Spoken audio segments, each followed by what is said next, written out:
Good morning students. आज हम लोग स्टार्ट करेंगे एरे का अगला टॉपिक मर्जिंग। हम लोगों ने इंसर्शन डिलीशन कंप्लीट कर लिया है। अब नेक्स्ट टॉपिक है हमारा मर्जिंग। ठीक है, मर्जिंग क्या होता है? मर्जिंग का मतलब है मिलाना। ठीक है, दो चीजों को एक साथ मिला देने को हम बोलते हैं मर्जिंग। अब ये जो मर्जिंग है हमारी, ये दो तरह की होती है। एक है नॉर्मल मर्जिंग, मतलब हमारे पास दो एरेज अवेलेबल हैं। जैसे हमारे पास एक एरे है ए, यहां पर हमारे टोटल 5 एलिमेंट्स हैं। आप देख सकते हैं उनके इंडेक्स नंबर 0 से स्टार्ट होके 4 पे फिनिश हो जाते हैं। दूसरा एरे है हमारा बी, यहां पर टोटल 6 एलिमेंट्स हैं, तो इसके इंडेक्स नंबर 0 से स्टार्ट होके 5 तक जाते हैं। हमने पहले ही बताया है इंडेक्स नंबर हमेशा 0 से स्टार्ट होता है और साइज से 1 कम तक जाता है। यहां पर साइज 5 है तो 4 तक लास्ट इंडेक्स नंबर 4 है, और यहां पर साइज हमारा 6 है तो लास्ट इंडेक्स नंबर हमारा 5 है। अब इन दोनों एरेज को मर्ज करके हमें एक एरे बनाना है, एक नया एरे बनाना है। तो 5 और 6 एलिमेंट्स को अगर हम ऐड करेंगे तो टोटल हमारे 11 एलिमेंट्स हो जाते हैं। इसलिए जो नया एरे बनेगा, ए और बी को मर्ज करने के बाद जो हम तीसरा एरे सी बनाने जा रहे हैं, उसमें हमें ध्यान रखना पड़ेगा कि जो टोटल एलिमेंट्स हैं वो 11 से कम नहीं होने चाहिए। ठीक है, और यहां पर हमने एग्जैक्टली 11 लिए हैं क्योंकि हम उसके आगे उसमें कुछ खास प्रोसेसिंग नहीं करने वाले हैं। तो हमारी नीड जो है वो 5 + 6 = 11 से फुलफिल हो रही है। तो हम इसी को ध्यान में रखते हुए आगे काम करेंगे। ठीक है, अब ध्यान देने वाली बात यह है कि आखिर ये सारे के सारे एलिमेंट्स इसमें आएंगे कैसे। तो इसके लिए सिंपल सा काम है, हम लोग जो असाइनमेंट ऑपरेटर का यूज करके इनको ट्रांसफर कर सकते हैं, कॉपी कर सकते हैं। अब अगर हम ध्यान दें तो हो क्या करना क्या है, हमें A0 की वैल्यू C0 में डालनी है, A1 की वैल्यू C1 में डालनी है, A2 की वैल्यू C2 में डालनी है, A2 की वैल्यू C2 में डालनी है, A3 की वैल्यू C3 में डालनी है और A4 की वैल्यू C4 में डालनी है। मतलब अगर हम ऐसा करेंगे तो C0 में A0 की वैल्यू 5 आ जाएगी, C1 में A1 की वैल्यू 10 आ जाएगी, C2 में A2 की वैल्यू 3 आ जाएगी, C3 में A3 की वैल्यू 9 आ जाएगी और C4 में A3 की वैल्यू 63 आ जाएगी। वैल्यूज आपकी कुछ भी हो सकती हैं, इसीलिए हम लोग किस पे काम करते हैं, हमेशा इंडेक्स नंबर्स पे काम करते हैं। अब अगर हम ध्यान दें तो A के सारे एलिमेंट हमारे C में ट्रांसफर हो चुके हैं, या हम ज्यादा सही से कहें तो कॉपी हो चुके हैं। ठीक है, लेकिन ये काम करने के लिए हमें क्या करना पड़ेगा, कोड लिखना पड़ेगा। अब ये कोड किस तरह का होगा, तो आप ध्यान दे सकते हो क्या रहा है, हमारे C ऑफ I में A ऑफ I की वैल्यूज जा रही हैं, और यहां पर भाई वैल्यू हमेशा इधर वाली वैल्यू इधर वाले वेरिएबल में आती है, इधर राइट हैंड साइड वाले वेरिएबल की वैल्यू हमेशा लेफ्ट हैंड साइड वाले वेरिएबल में कॉपी होती है। इसलिए हम इसको इस तरह से लिखेंगे, जहां पर I की वैल्यू हमारी स्टार्ट हो रही कहां से, 0 से, और जा कहां तक रही है, 4 तक। अब ये 4 तक ही क्यों जा रही है, क्योंकि 4 हमारा लास्ट इंडेक्स नंबर है। लास्ट इंडेक्स नंबर निकलता कैसे है, लास्ट इंडेक्स नंबर हमारा निकलता है साइज -1 से। मतलब फर्स्ट एरे का जो साइज होगा उसमें 1 माइनस करके हम ये चीज निकाल सकते हैं। तो आप फिर से देखो हम इसको कैसे प्रोसेस कर सकते हैं। हम एक लूप चलाएंगे I से, I हमारा स्टार्ट होगा 0 से, I कहां तक जाएगा, I हमारा जाएगा 4 तक। 4 तक क्यों जाएगा, क्योंकि फर्स्ट एरे का जो साइज है, ये जो A इसका साइज है हमारा 5, इसका साइज है हमारा 5, इस वजह से वो 4 तक जाएगा। अगर ये साइज 6 होता तो हमारा आई 5 तक जाता, साइज 10 होता तो आई हमारा 9 तक जाता। ठीक है, तो इस तरह से हमें काम करना है। काम करने के बाद अब हम क्या करेंगे, हमें करना क्या है, यहां पर मेन लाइन जो है हमारी वो ये है, तो हमें लिखना है C of I equals to A of I। तो I की वैल्यू हमारी फर्स्ट टाइम 0 रहेगी, तो A0 की वैल्यू C0 में चली जाएगी। नेक्स्ट टाइम I की वैल्यू 1 हो जाएगी, तो A1 की वैल्यू C1 में चली जाएगी। इसी तरह करते करते सारी वैल्यूज हमारी ट्रांसफर हो जाएंगी। तो ये फर्स्ट एरे जो है हमारा यहां पर ट्रांसफर हो चुका है। यहां तक हमारा फर्स्ट एरे जो है वो ट्रांसफर हो चुका है। अब बात आती है नेक्स्ट एरे की, बात आती है नेक्स्ट एरे की। सेकेंड एरे हमारा कौन सा है, बी कहां लिखा हुआ है, ये हमारा एरे बना हुआ है। अब इसके एलिमेंट्स कैसे जाएंगे, B0 की वैल्यू जाएगी C5 में, B1 की वैल्यू C6 में,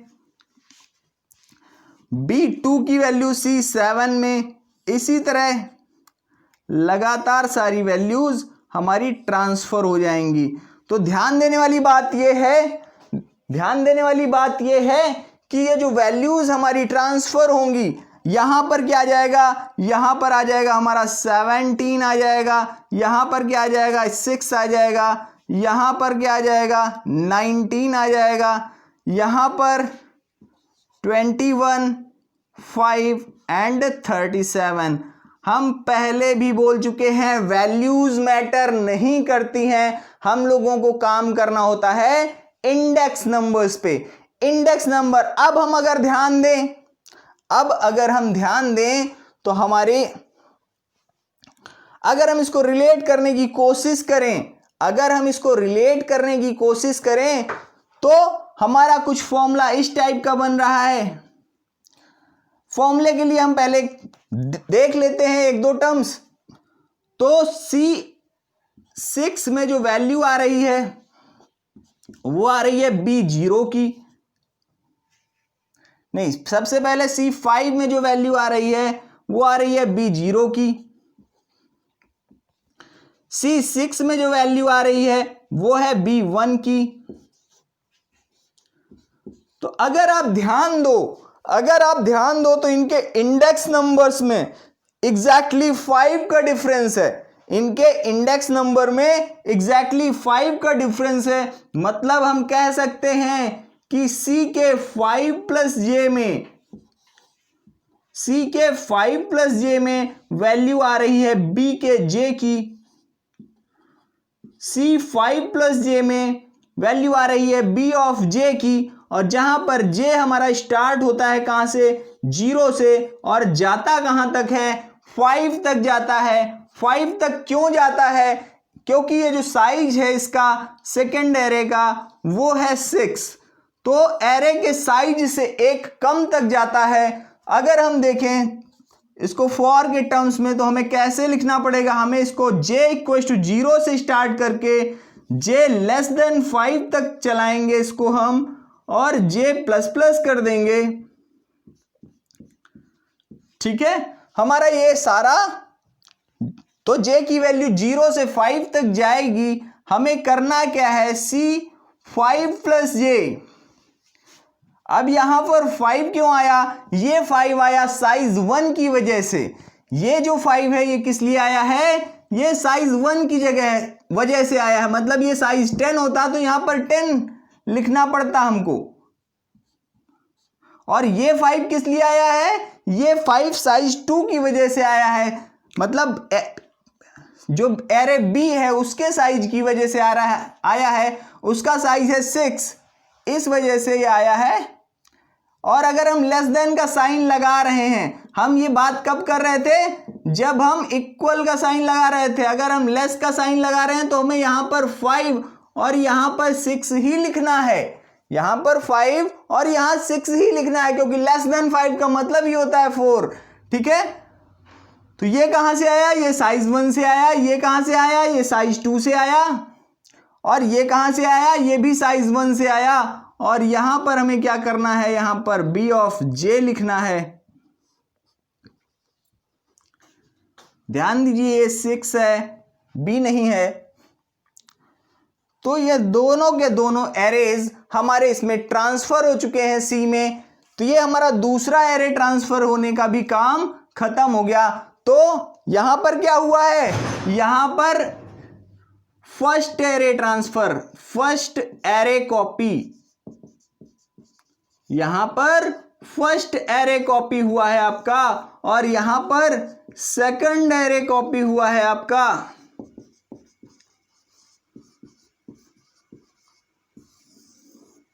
अब हमें क्या करना है, दोनों एरेज जब हमारे थर्ड एरे सी में आ चुके हैं तो हमें सी को डिस्प्ले करना बहुत जरूरी है। हम एक मैसेज देंगे आपका printf now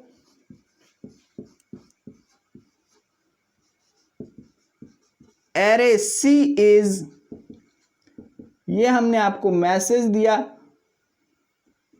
स्क्रीन पे, और लूप चलाएंगे हम अपना फॉर।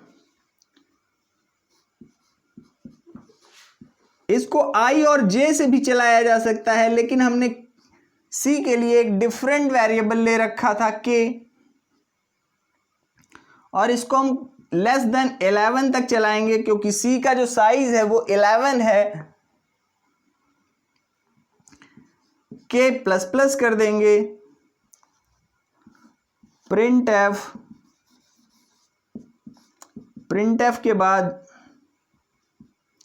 /n%d, जैसे हम नॉर्मल एरे को डिस्प्ले करते हैं वैसे ही इसको भी डिस्प्ले कर देंगे। बस थोड़ा सा डिफरेंस ये हुआ है कि यहाँ पर i की जगह हमने लूप k से चलाया है, इसलिए c ऑफ i लिखने की जगह c ऑफ k लिखना पड़ेगा।